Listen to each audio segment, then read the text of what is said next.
So let's talk about prison for a little bit. What was the first night like there? Yeah. I write about that, of course, in the book that I'm writing. And it's a night I'll always remember. And it was a long, long day.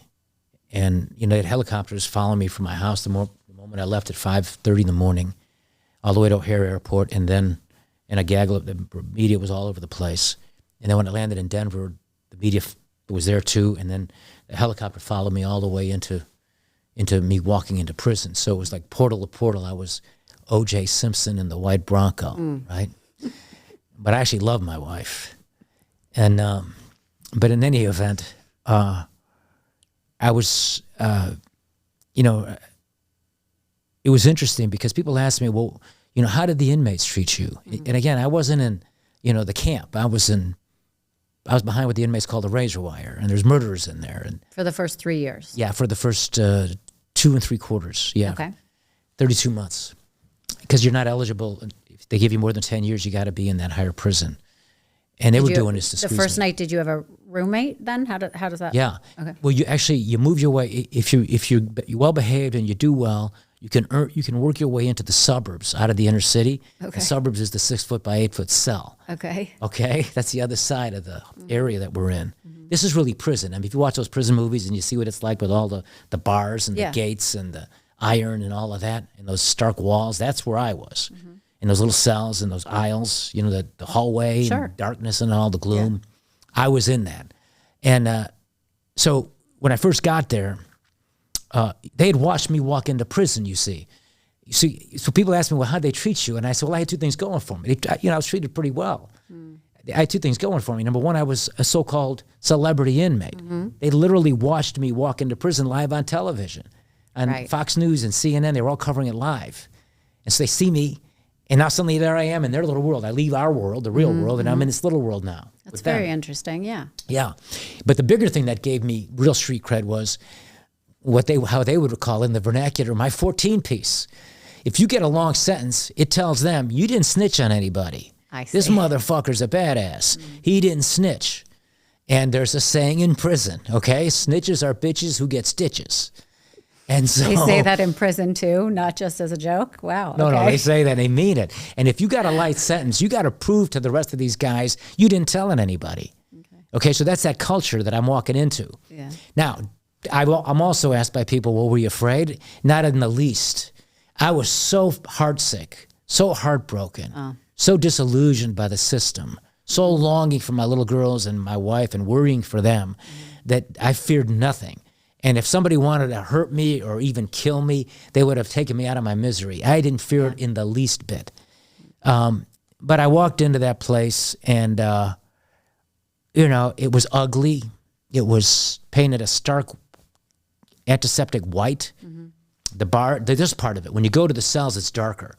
But this part was this big dormitory area that's got these divides where there's 5 two-man bunks within each little divide. Okay. It's all wide open because they have to keep an eye on everybody. So it's like a quasi-dormitory. And there were probably 90 guys in there. And then at the end of the hall, there's the bathroom. And then adjacent to that is the big gate that locks you in from the more common areas that you have access to within certain times of the day. But after 10 o'clock, everything shuts down at night. But there's that bathroom.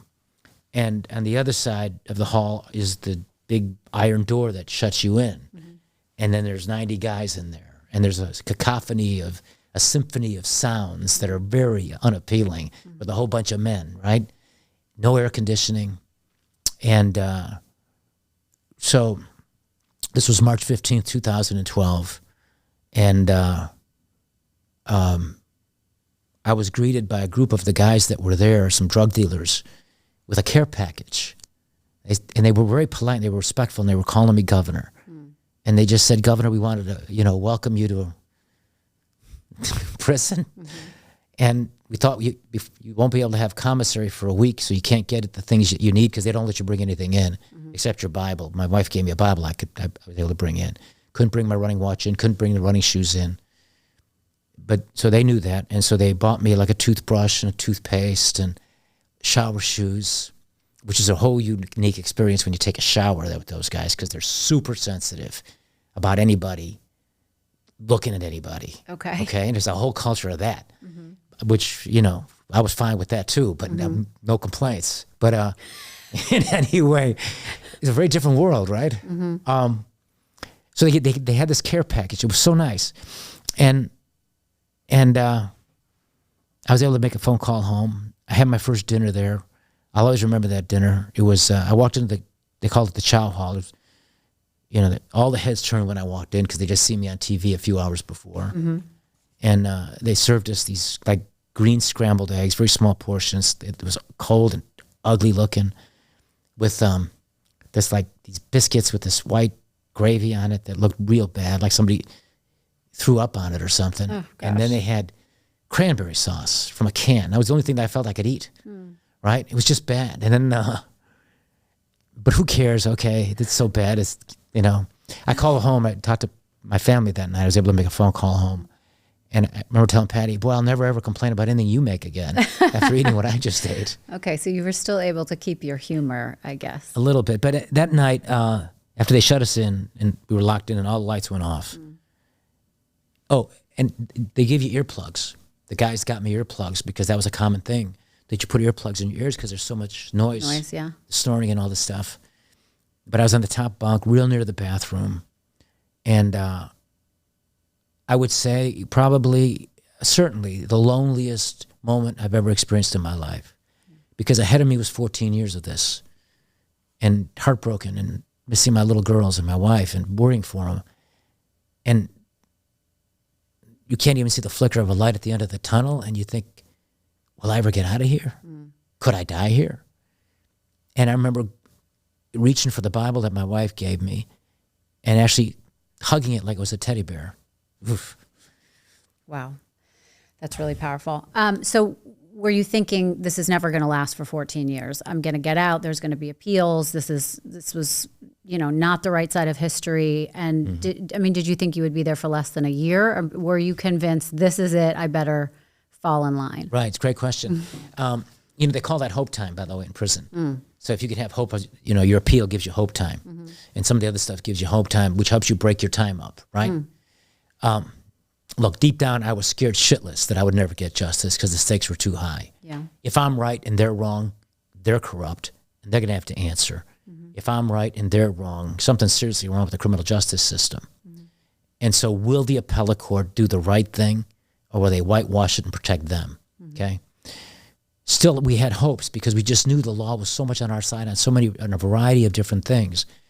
And my lawyer said the only way we lose is if they're corrupt or stupid, and they're not stupid. And I believe that. So I had to still embrace the belief that these people are still honest at the appellate court level, and eventually I'll get out of here in a couple of years, because my lawyer was very clear about it. It's probably going to take 2-3 years, maybe 3 years to get this appeal done. For him to do it the right way, all the work, and for them to make the decision. As it turned out, it took 4.5 years. And then they reversed the sale of the Senate seat, vindicating me. It was never a crime. The appellate court could never uphold that standard because it would have shut down government everywhere, because all the political deals that are done to make government work, they couldn't do because it's now criminal. So they reversed that, but they upheld 3 fundraising requests where I never got a penny, and there was no quid pro quo. And then they vacated my sentence, and then the judge put me back at the 14 years. But anyway, but that first night, I had hopes for maybe in 3 years 2-3 years I can go home. 2.5 years maybe. But I was afraid that would happen. Yeah. So it was a mixture, right? Right. In the meantime, it was horrible. And for years I would walk around with a hole in my heart. Sure. Always. And it was but I had purpose, and the purpose was to handle the time as best I can, to set the best example I could for my children, and to be as strong as possible for them. My life, as far as I was concerned, was basically over for me, but it was always about them. And that if I could live in that shithole prison, like I had to, in a way that could show them that I can not only endure, but I could actually thrive. Physical fitness, reading a lot, learning, drawing closer to God by reading the Bible in ways I never did before, because I was so so busy trying to get ahead in life. If I could do that and show them that, and if I never even get out of this place, then I've done something that's meaningful. And that gave me strength and helped to motivate me every day to go out and be productive and work on constructive things.